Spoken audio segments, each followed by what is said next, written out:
ఖైరతాబాద్ గణేష్ శోభాయాత్రకు అంతా రెడీ అయింది. రేపు ఉదయం 6 గంటల నుంచి శోభాయాత్ర ప్రారంభం కానుంది. ఇందుకోసం అన్ని ఏర్పాట్లు పూర్తి చేశామన్నారు మేయర్ బొంతు రామ్మోహన్. మధ్యాహ్నం వరకు ఖైరతాబాద్ గణేష్ నిమజ్జనం పూర్తవుతుందన్నారు. గణేష్ నిమజ్జన ఏర్పాట్లపై మేయర్తో Kavya face to face. Hyderabad లో నిమజ్జనానికి సంబంధించి ఎలాంటి ఏర్పాట్లు చేశారన్నది మేయర్ బొంతు రామ్మోహన్ గారిని అడిగి తెలుసుకునే ప్రయత్నం చేద్దాం.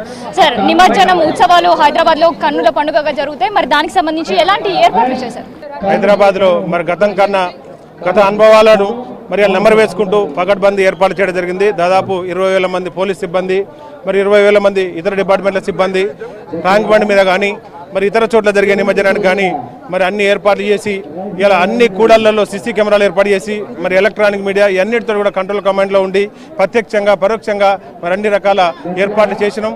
ఏ చిన్న అవాంఛనీయ సంఘటనలు జరగవు. మరి ఇలా మీడియాలో సోషల్ మీడియాలో వచ్చే అప్రచారాలు కూడా ఇలా మీరు నమ్మొద్దని చెప్పి వినాయక నిమజ్జన ఏర్పాట్లు ఇవాళ కనివిని ఎన్నికల రీతిలో జరపడానికి మరి జిహెచ్ఎంసీ లైన్ డిపార్ట్మెంట్లు అన్ని కూడా ఇలా ప్రయత్నం చేస్తున్నాయి. వాటికి అన్నిటి కూడా ప్రజలు భయాందోళన చెందకుండా ఇలా నిమజ్జనానికి ప్రశాంతంగా రావాల్సిందిగా సకాలంలో గణనాథుల్ని ఇలా కదిపి నిమజ్జనం వైపు తీసుకురావాల్సిందిగా మరి అందరినీ కూడా ఈ సందర్భంగా కోరుకుంటున్నారు. 62 సంవత్సరాల ఘన చరిత్ర ఉండే ఖైరతాబాద్ గణనాథుడు కూడా ఎప్పుడు 13వ రోజు 12వ రోజు నిమజ్జనం జరుగుతుంది. మరి ఈ సంవత్సరం నిమజ్జనానికి ఎప్పుడు కదలనున్నాడు? శోభయాత్ర ఎప్పుడు ప్రారంభమయ్యే అవకాశం?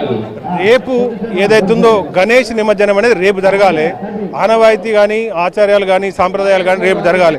ఇలా కొంత మరి ట్రాఫిక్ ఇబ్బందులు కానీ నిమజ్జనానికి ఉండే మరి అక్కడ ఇబ్బందులు కానీ మరి క్రేన్స్ కానీ వచ్చే రష్ తాకిడి కానీ వీటితోటి మరి రేపు కావాల్సిన నిమజ్జనం ఎల్లుండి కానీ మరి ఆ తర్వాత సాయంత్రం కానీ దాన్ని కొంత ప్లాన్గా మాస్టర్ ప్లాన్ తయారు చేసి ఆల్ డిపార్ట్మెంట్స్ తోటి ఇలా అందరూ కూడా ఇలా ఖైరతాబాద్ గదిలిండా బాలాపూర్ నుంచి వినాయకుడు ఎంతవరకు వచ్చింది అనేది ఆనవాయితీగా చూస్తున్నారు. కాబట్టి ఆ 2 వినాయకులే ఇలా అందరికీ ఆదర్శంగా విధంగా మరి సకాలంలో మరి రేపు నిమజ్జనం జరగాలి. దాన్ని ఇన్ టైంలో జరిగితే అందరు దాన్ని ఆదర్శంగా తీసుకొని మరి ఇలా మీరు అన్నట్టు 13వ రోజు 14వ రోజు 15వ రోజు కాకుండా రేపే జరుగుతానికి ఆస్కారం ఉంటుందని దానికి ఏర్పాట్లు కూడా చేసినాం. ప్రజలు కూడా గణనాథుల మండపాల కమిటీలు కూడా సహకరిస్తున్నాయి. దాన్ని సాంప్రదాయబద్ధంగా రేపు సకాలంలో జరిపే ప్రయత్నం చేస్తాం. దాదాపు రేపు ఎంత శాతం నిమజ్జనం జరిగే అవకాశాలు ఉంటాయి?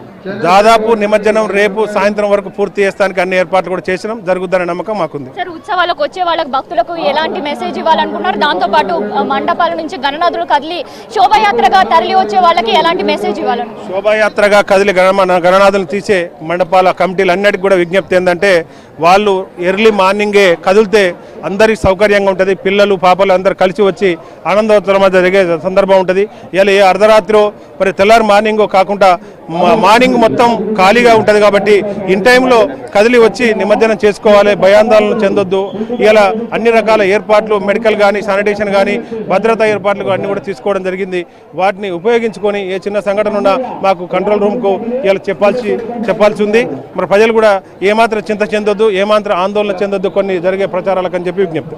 నిమజ్జనానికి వచ్చే భక్తులకు అన్ని ఏర్పాట్లు చేశామంటున్నారు అధికారులు. దీనికి సంబంధించి ఎలాంటి సమాచారం కానీ సమస్యలు ఉన్నా వెంటనే కంట్రోల్ రూమ్ కి తెలిపితే వారు సత్వరమే స్పందించి సమస్యలను పరిష్కరిస్తామని మేయర్ గారు కూడా ఇప్పటికీ తెలియజేయడం జరిగింది. అయితే ఎట్టి పరిస్థితుల్లో కూడా ఖైరతాబాద్ గణనాథుడి నిమజ్జనం అన్ని గణనాథుల కంటే ముందు 6 గంటలకు ఇక్కడ శోభయాత్ర కూడా ప్రారంభమవుతుందని అధికారికంగా ప్రకటించారు. ఇది ప్రస్తుతం ఖైరతాబాద్ గణనాథుడి దగ్గర ఉండే పరిస్థితి.